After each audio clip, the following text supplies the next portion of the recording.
Welcome to American Dreams Realized. I'm Daniel Fitzgerald, and I've spent the last 20 years helping entrepreneurs live their American dream. Traveling from coast to coast, training and consulting with hundreds of entrepreneurs, helping them to grow their businesses and create generational wealth. I wrote the book Your Business Pipeline, the roadmap to entrepreneurial success, to show business owners how to work on their business and not in it. And I've launched the nonprofit American Dreams Realized, founded to help entrepreneurs achieve their own American dreams by offering grants to help them succeed. Entrepreneurs starting a new business or looking to take their existing business to the next level can apply for a grant right here on AmericanDreamsFoundation.org.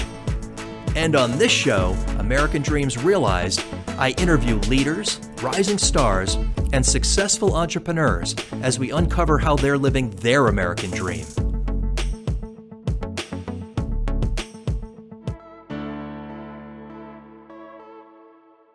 Welcome to American Dreams Realized. My guest today brings an international flavor, Zenon Olbrys. Hello. Thank you for coming on board with us. Zenon has a storied background internationally as well as here in the States, a true success story in the finance world, and looking forward to hearing the tale. Thank you for the opportunity. So you are a basketball player. Yes. Played a little bit in, of course, high school, a bit in college, mid-majors, and spent a couple of years in Europe playing not a significant role, but a contribution role. Yes. And you were born in Poland. I was. But how old were you when you came to the States? Yeah, I was 6 months old. I realized I didn't like Poland enough, so we had to move. Terrific. So you went back to Europe. Tell us how that transpired. Where did you start, and what got you there? Yeah, it's actually quite logical, not so strange. I was working at a large bank in Columbus, Ohio, and I was part of the executive development program. And one of my very good colleagues there was a Latvian American, and this was in 1992-3 in that time frame. And if you recall, history at that time was Russia was opening up. It basically, the Soviet Union broke apart, and opportunities were being created for people who knew, for example, how to build a bank or a stock market or so. And my friend was the Latvian American guy, went back to Riga, which is the capital city of Latvia, and was asked to start their stock exchange. And when he was there, he met all these entrepreneurs, Latvian, Russian, that whole region. And as you probably can guess, banking is the beginning of a lot of the macroeconomic development of any country. Mm-hmm. And they asked them and said, "Hey, do you know any people who know how to build and run banks that would be interested to come out here?" And my friend, his name is Carlos, he thought of me.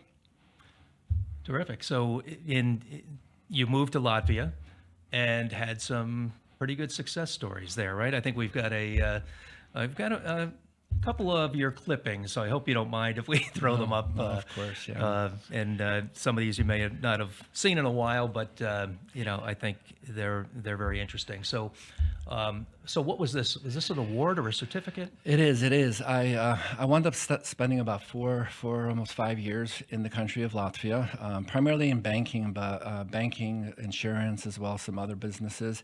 And quite frankly, that did work out quite well for me. It worked out quite well for me, so that the last year in 2000, I was nominated for a Businessman of the Year candidate, and that was a great honor because I was the first foreigner to have that as an opportunity. And I came in third place, actually. Yeah, there's that young man right there. Very long ago, yeah. At the tail end of Latvia, I was afforded the opportunity to go to Oxford University, and that was an executive development and global leadership program. And the nice thing about that particular picture is that was a group that I, behind the scenes, was kind of really doing things for the group, and we had the highest score in the history of Oxford simulation competition. So our names are on a plaque at Oxford University, so that's kind of fun and prestigious. So you hit the ground running in Latvia. And then where did you go from there? Yeah, again, a logical step. So while I was in Oxford, I met a gentleman, a Polish person who was leading one of the major corporations there. And he kind of looked at me and said, "Hey, listen, you're in Latvia, you're doing business in Russia, but you're Polish born. It doesn't seem to make sense. Why don't you come to Poland and come work with us there?" And that transpired into myself getting an opportunity to work with an entrepreneur in Poland. And that also led into some basketball opportunities where I got involved in sponsorship and ownership of a basketball team. Well, that's great. But the real basketball connection happened in Lithuania, Right. right? So, and Lithuania is you're explaining that Lithuania basketball there is kind of like the NFL here in the States, right? And here we are in Dallas filming, and of course the Dallas Cowboys are, that's all anybody talks about here. So what's the correlation in Lithuania? Yeah, Basketball. I think that's a very good comparison because they say in Lithuania the main religion of Lithuania is basketball. It's that important, and much like here, if you're dealing with Jerry Jones or Mark Cuban or these people, but Jerry Jones, you're associated to something that's super important. And I was fortunate to be a basketball guy doing business, but because of that in our business, I was pulled into basketball, and I met a lot of the ministers, the professionals, the entrepreneurs, and that got me really well connected. And through that, it got me to be somewhat of someone who was quite had to be social and visible and representing a company. And I got That to, looks like you um, look like a GQ model here. yeah, that was in better days, slimmer days, and all that. But I think that when you're a foreigner in these countries, and then you connect with something like basketball or some other things, then of course they welcome you, they promote you, and I think that was also a very important step for me in my business success that we had out there as well. Fantastic. So from Lithuania, I know you mentioned Russia as being one of the countries that you were actually looking to get to even earlier than this, and you did make that happen. How did that occur? Yeah, again, some fortunate opportunities in Lithuania got me visibility in the region. Of course, that was quite a one business region, and I got on the target list of the largest private equity group in Russia, who was trying to build an insurance and banking empire, if you will, and they recruited me and invited me to go to Russia and basically work for them to do what is called here a roll-up, to acquire companies and integrate them and make them cohesive through systems and software and product development, and that went pretty well for us as well for those 4 years I was in Russia. So you had a lot of accolades in all four of those countries, and really, as a young guy, really built a name for yourself in those countries. So, with that success, and kind of like a cult hero over there, what brought you back to the States? Yeah, I think it was the realization that, okay, we could joke about it, but you do have these accolades, and you think you've accomplished a lot, but one of the things I didn't accomplish was probably the perfect family life. And what happened in 2010 is we were blessed with the birth of our young son. And I realized that for the last 17 years in Europe, I was too busy basically trying to be a great big business person, that I didn't really focus too much on my family. I do have a daughter, she's out there, but when my son was born, we thought really long and hard about where we should raise him, and the logical place for us was, of course, in the United States. Okay, well, everything we've talked about so far has been in the finance world, right? And what you achieved over there. When you came here, how did you segue into home services?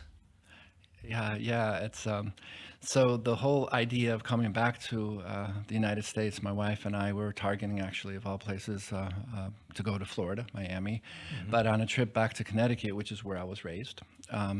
I made a point of getting together with an old high school friend of mine who was really successful in the home improvement space, very, very successful. And he was telling me, this was 2011. So you have to think about 2011. For those of you who would remember the economic situation back then, that was the tail end of the Great Recession here. So, things that were related to finance and financing, they were very challenged. So this entrepreneur was telling me about that things are tough because financing has dried up and that his sales are not what they used to be. And I looked at, he was obviously a super successful guy, and to this day, super successful. And I just kind of looked at him and I said, Larry, well, you obviously are very successful. Why don't you just build a captive finance company? And he looked at A finance company for the home improvement, his home improvement business. He was in basements and foundations and various other things. So exactly, finance company for the home services. Okay, right? that makes sense. So we went ahead and we did that together, and that wound up being my introduction to the home services, which then I learned, quite frankly, how important it is here in the United States, and quite frankly, how noble of a business it is here as well. So what challenges did you face in getting into that home services realm? Yeah, for us, is think about it. 2011, trying to do finance company. Nobody was in a hurry to give us a license. So the really cool thing about Larry is that we were told no every time we tried to do something. When we went to get a bank, try to get a license, they said you will never get a license. He said, just figure out a way to get a license. So I figured out a way to get a license. And then we had to get financing, and we were told by the banks, no, it's too speculative of a time, and we're not ready for that. But we went ahead and put the business plans together. He wound up making the investment, and then we overcame that. So we had lots of obstacles at that time to getting the say the administrative and the legal side of it going up and running. But once we got it up and running, it was embraced, because again, if you think about it, back then the big finance companies were not really providing the solutions. So we really became the go-to for his particular network, and it blossomed, and we were fortunate enough to be able to sell it to a bank who exactly is in the home improvement financing sphere. So I was able to be around home improvements for a good 3-4 years at that time. And today, you're the CEO of Mycroft. Which is a home improvement finance company, but very specific, because what Mycroft is it is a solution provider, a financing solution provider for the HVAC business in the form of a lease to own. And what we do is we provide solutions to the subprime customer. So think about it this way: if you're less fortunate from a credit profile, and you have to go ahead and get an HVAC unit when it's 110 degrees here in Dallas, Texas, Right. or whatever, 0 degrees in Madison, Wisconsin, and you don't have a great credit profile, there's not very many options for you. So the founders of this company developed a really cool product, a lease-to-own product, that enabled to provide solutions to those people who have very few options. So the thing that I've always liked about our business is we make an impact on 2 levels. We provide a solution to somebody who has a challenged financing situation or credit situation, and we help a small business prosper by getting them incremental sales. So let's say a contractor is in the home and they're talking to a homeowner that has a problem with their HVAC system, right, or their water heater. Yep. And they apply for financing and they get turned down. Yes. And today, I mean, everything's so stringent that Yes. it happens frequently. So they can then turn to Mycroft. Yes. And it's a lease to own proposition. It seems like with what's going on today that would be very advantageous. Yeah, it's a very good point, Dan. The last 2 years is that the business opportunities for us to be impactful for our customer base are that much more so for exactly the reasons you brought up. The credit environment the last 2 years, the financing environment has been challenged. Interest rates have gone up. Credit boxes, as we call it, have tightened. So there's less organizations that are providing options to those types of customers, and that class of customer has actually grown. As a matter of fact, there was a statistic that came out in the press not too long ago that the subprime customer has increased 1.2 million persons from the previous year into last year. So think about that, 1.2 million people who could have qualified for traditional financing no longer do. Wow. So that is our ability to impact those customers with a positive solution. And working in the home services field, helping entrepreneurs, and that's kind of my area for many years. One of the big things that they need to be able to do is raise their closing ratios, meaning they go into a home 10 times. How many times do they come away with a sale?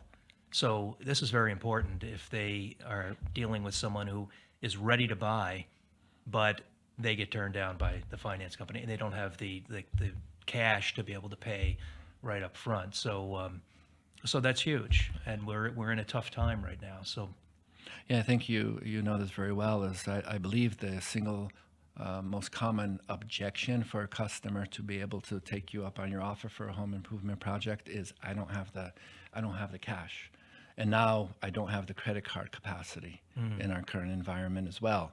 So this financing option is very critical right now, has been for the last year, and it will continue, of course, for this year until that there's a better recovery for the macroeconomic environment in 2025, hopefully. So how does the process work for a contractor to be able to make that connection with their client, the homeowner? Yeah, again, since we call ourselves kind of a third look solution provider, so typically a contractor would have a financing partner, which is a bank or one of the prominent financing companies who provides solutions to the prime. And what we do is either partner up with that contractor or with that lender, so that there's, as we call it, a waterfall effect. So if somebody doesn't get approved, so you only get one application, right? So you don't have to do a credit pull or something like this many times. So is there a credit pull for Mycroft? For us, there's not a credit pull. It's a little bit complicated for us. For our core product, there's no credit pull whatsoever, and there's no hard pull that is with any of the main agencies. We do have a better, let's say, a targeted product for that second look category, where we do, in fact, take a credit pull at the end of the process. But that is for a class of applicant that I would call a sub near prime, if that makes sense to you. Okay. Yeah. But for our core product, which is still 80% of our business, no credit pull, so we use alternate data sources to make those decisions. So where do you see Mycroft going now over the next 24 and 25? Yeah, we're lucky right now in that we are completing an equity raise and a top up of our senior facility. So what that means for us is that we could continue to grow. We had a wonderful year last year. I'm not here to promote the company, but we did grow about 65% last year, and we do have the ability to continue to grow for the next 3 years for sure. And I think it's about product development. It's about improving our processes, for making it super easy for the contractor as well as the applicant, so that the process is seamless and kind of intuitive. We're not there yet. We're working on it, but we can do that and continue to be more impactful for those customers who could continue to have challenged financing situations. Fantastic. Well, that's exciting. So, what's a little bit unique is that you've actually now rolled your sleeves up, and you're actually working in a situation where you're the contractor. Sure. How did that happen? What are you doing? Yeah, well, maybe this all happened many years ago, going back to the Morehouse, because when I would be able to talk with contractors, of which you know very many and very well.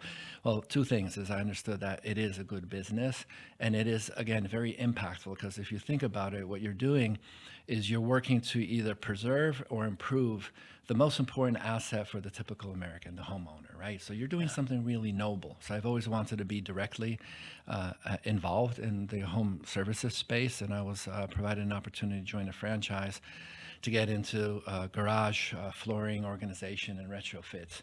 Okay. And literally I did have to roll up my sleeves many times, because my installers wouldn't always show up on time, so I had to roll up my sleeves sometimes and do jobs as well. And that was Hello Garage. That was Hello Garage, yes, sir. Okay, and so what does it feel like working directly with the consumer? You had been working with the contractors, and now you're consumer based. What was the anything unique about that? Well, I think the things that you probably immediately focus in on is that as a small business person, obviously what you have to do is figure out a way to get or acquire customers, right? So it gets into marketing, marketing, right, and messaging and things like that. And one of the things that I learned very early on is that when you're a new company with a new brand, that investment is massive. You have to really get out there and let people know that you exist, be visible, make those investments, and understand that that's an investment. And I think we succeeded in that. I think the other challenges were, and it's a couple of years, those 3-4 years ago when I did this, the labor force issues. It's Yeah. very challenging to get dependable people to come work for you and stay with you. So those were very demanding and challenging issues. And by the way, just to bring us a connection to it, the fact that I'm in the contracting business is really important for the financing business because that gives me credibility in their eyes.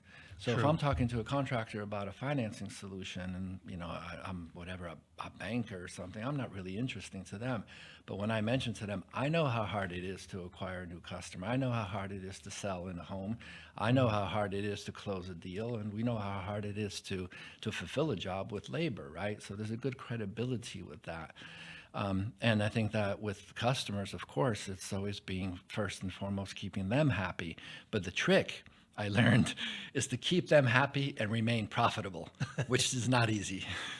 Yeah, that's everything. I mean, that's the entrepreneurial Yes. strategy, right? Yes. So I absolutely love the venture that you're in now. I mean, it's talk about that something that is giving back to what's needed today. Oh my God. So give us a little rundown of what you're doing. Yeah, and I think that a lot of us, in my age, can really relate to this. And there's a story behind it. So some 8 years ago, when my mom passed away, my dad was left by himself, right, and in his home, up in his years, in the 70s or so. And you start thinking about what do you do with your parents as they age, right? And this was before this concept of aging in place really is becoming a little bit more common in terms of terminology. But we're dealing with dad, and we're thinking, well, what's the right thing to do with dad? Right. And my dad he's passed now, but he was as I say, a crotchety Eastern European. We all are. And I was talking to dad. I said, maybe you should go live with my sister, your daughter. And he's like, hey, son, I've lived in this house 35 years. I'm going to die in this house. Well, then the thought came up, well, you have to make it so that he's safe in the house, that he's secure, that he's comfortable in the house. Right. And of course, as he got older, he would fall in a bathroom, fall downstairs and things like this. So the business idea is very much to make sure that our aging parents or people who are coming back from a rehabilitation in the hospital can do that at home, because it's already proven that you rehabilitate better at home. And of course, you feel better and more comfortable in your home. Absolutely. So this idea of Zen house, peace and comfort in the home, is meant to allow people to age gracefully and comfortably and securely in place of their home, be happy and confident there. So Zen House. Yes. Zen, I love it.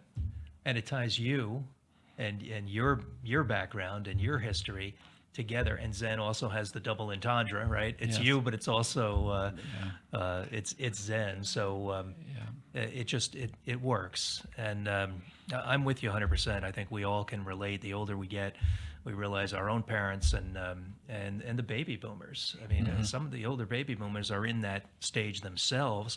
Others are dealing with with family members, and to me, it's kind of a double-edged sword. You've got one side, which is quality of life, and the other side you touched on, which is safety. And we know that the safety concerns are huge, because as soon as someone falls, they break a hip, they break their rehabilitation period can be so long that they might not get back in their house.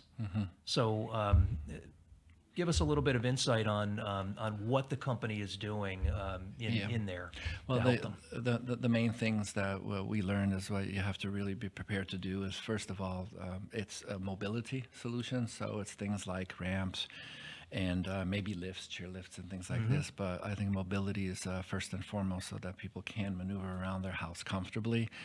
Second thing is always with the bathroom, because the bathroom is the most dangerous place in the home. If you don't have a walk-in bath situation or being able to do everything so that you can almost comply with, say, the ADA or something, so that everything is catered and comfortable to the the heights and the widths of everything you need. So you're probably going to open up doors and lower sinks, do things to make it more comfortable for people and safe for people in the bathtubs, and do some modifications in the kitchen so that you might lower some cabinetry so that it's easier to grab things. Because if you think about it, if you're grabbing high, you're going to it might be too heavy, and you can go ahead and hurt yourself and drop some dishes. So it's primarily bathrooms, mobility, and some kitchen modifications.